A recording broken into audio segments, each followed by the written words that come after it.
اعوذ باللہ من الشیطان الرجیم بسم اللہ الرحمن الرحیم۔ یہاں وہ پہلا حصہ جو ہے نصف اول کا ثلث اول، یعنی نصف اول جو ہے سورہ مبارکہ کا، میں نے عرض کیا تھا کہ اس میں پہلی آیات 32 ہیں، جنرل ہیں، تمہیدی ہیں، دین کے بڑے جو گہرے اصول ہیں وہ ہیں، دعائیں تلقین کی گئی ہیں، محکمات اور متشابہات کا فرق واضح کیا گیا ہے۔ لیکن اب دوسرے حصے میں سارا خطاب جو ہے وہ براہ راست عیسائیوں سے ہے، اور انہیں بتانا یہ ہے کہ حضرت عیسیٰ کو جو تم نے معبود بنا لیا، یا تو تثلیث کی شکل دے دی ٹرینٹی، یا گاڈ انکارنیٹ بنا دیا۔ تثلیثیں بھی دو طرح کی رہی ہیں، اللہ بھی اور مریم بھی اور عیسیٰ بھی، اور دوسری تثلیث جو ہے جو اب دنیا میں عام ہے وہ ہے اللہ اور روح القدس اور حضرت عیسیٰ۔ تو یہ جو تثلیثیں تم نے ایجاد کر لی کہ کوئی بنیاد نہیں ہے، یہ تمہاری کج روی ہے، تم نے غلط شکل اختیار کی ہے۔ عیسیٰ علیہ السلام بہت برگزیدہ پیغمبر تھے، ہاں ان کی ولادت معجزانہ طریقے پر ہوئی ہے، لیکن اگر ان کی ولادت معجزانہ طریقے پر ہوئی ہے تو ان سے متصلاً قبل یحییٰ کی جو ولادت ہوئی ہے وہ بھی معجزانہ ہوئی ہے، وہ بھی کوئی کم معجزہ نہیں تھا۔ تو معجزے، اور پھر آدم کی جو ولادت ہوئی یا آدم کو جو پیدا کیا اللہ نے، تو ظاہر بات ہے کہ وہ اپنی جگہ پر جہاں سے نسل انسانی کا آغاز ہوا، تو یہی بات اگر دلیل ہو جائے الوہیت کی تو یہ تو پھر آدم کو بھی الہ مانو اور یحییٰ کو بھی الہ مانو۔ تو ساری بحث اس پر ہو رہی ہے۔ ان اللہ اصطفیٰ آدم و نوحا وآل ابراہیم وآل عمران علی العالمین، یقیناً اللہ نے چن لیا آدم کو اور نوح کو اور آل ابراہیم کو اور آل عمران کو تمام جہان والوں پر، تمام جہانوں پر نہیں، تمام جہان والوں پر۔ حضرت آدم علیہ السلام کا بھی استفاء ہوا ہے۔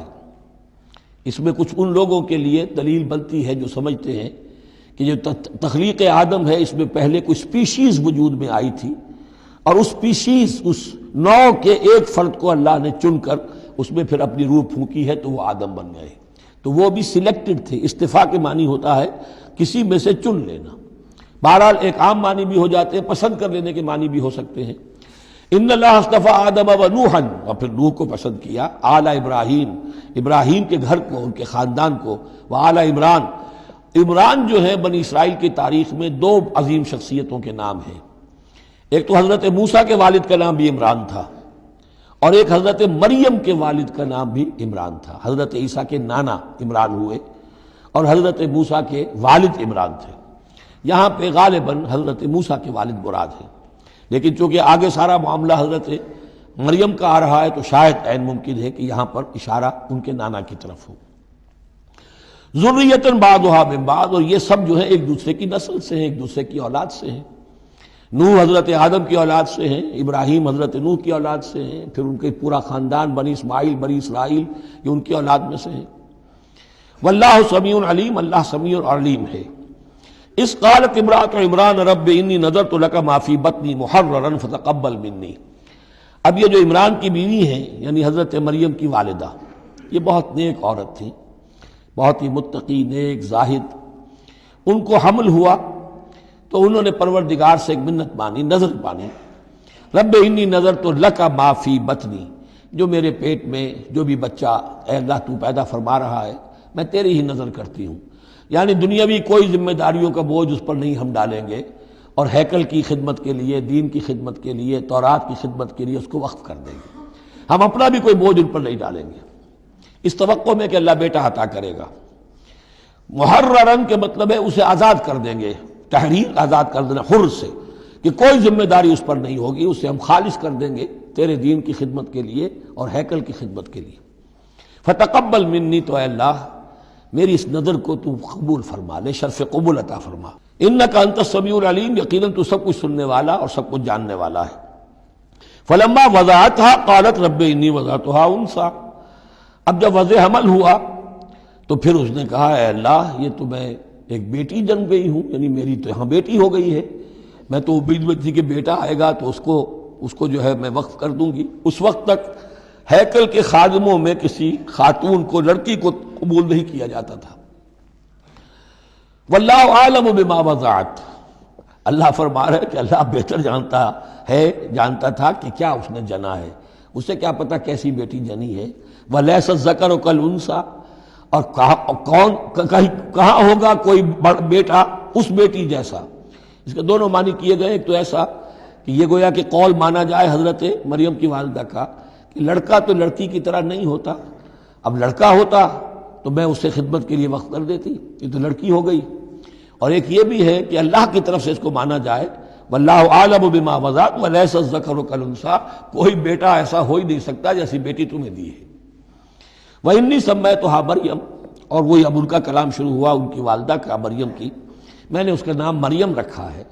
وانی اعیذھا بک، اور اے اللہ میں اسے تیری پناہ میں دیتی ہوں، وذریتھا، اور جو بھی اس کی اولاد ہو نسل ہو اس کو بھی تیری پناہ میں دیتی ہوں، من الشیطان الرجیم، مردود شیطان کے حملے سے، کہ اللہ ان کو مریم کو بھی اور اس کی آنے والی اولاد کو بھی تو بہت ہی اپنی حفاظت میں رکھیو، شیطان سے بچائیو.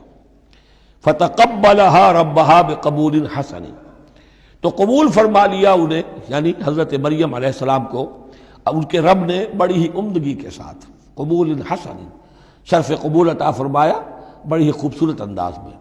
وانبتها نباتا حسنا، اور ان کی پرورش کی بہت ہی عمدہ طریقے پر، بہت اعلیٰ طریقے پر. وکفلها زکریا، اور ان کو کفالت میں دے دیا، تربیت میں دے دیا حضرت زکریا کے. یہ حضرت زکریا جو ہیں یہ خالو تھے حضرت عیسیٰ علیہ السلام کے، حضرت مریم کے خالو. تو ہم ان کی تحویل میں، اور وہ اس وقت کے چیف کاہن تھے، chief priest of the temple, ہیکل سلیمانی کے وہی نبی بھی تھے، اور وہی وہاں کے سب سے بڑے جو ہیں، جو آج کل ہم سمجھتے ہیں مجاور وغیرہ، تو وہ مقام ان کا کاہنوں کا ہوتا تھا.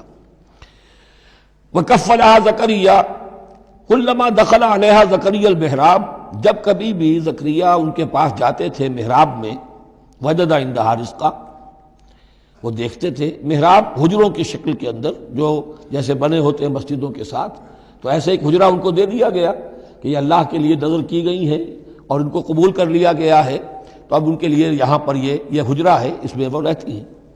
لیکن جب بھی وہ حجرے میں جاتے تھے تو دیکھتے تھے ان کے پاس کھانا، میوے رکھے ہیں بغیر موسم کے. اور بعض لوگوں کی رائے یہ بھی ہے کہ یہاں سے مراد مادی کھانا نہیں ہے بلکہ علم و حکمت، کہ جب حضرت زکریا ان سے بات کرتے تھے تو یہ کہ انہیں حیران رہ جاتے تھے کہ اس لڑکی کو یہ اس قدر حکمت کہاں سے مل گئی، اتنی معرفت کہاں اس کو حاصل ہوئی. قال یا مریم انا لک ھذا، وہ پوچھتے اے مریم یہ تمہیں کہاں سے چیزیں ملتی ہیں، یہ کھانے کہاں سے آ جاتے ہیں، یہ بے موسمی پھل کہاں سے آ جاتے ہیں، یا یہ علم و حکمت کی باتیں تمہیں کیسے معلوم ہوتی ہیں. قالت هو من عند اللہ، تو وہ کہتی تھی یہ سب اللہ کی طرف سے ہے، اس کا فضل ہے، اس کا کرم ہے. ان اللہ یرزق من یشاء بغیر حساب، یقیناً اللہ تعالیٰ جس کو چاہتا بغیر حساب عطا کرتا ہے.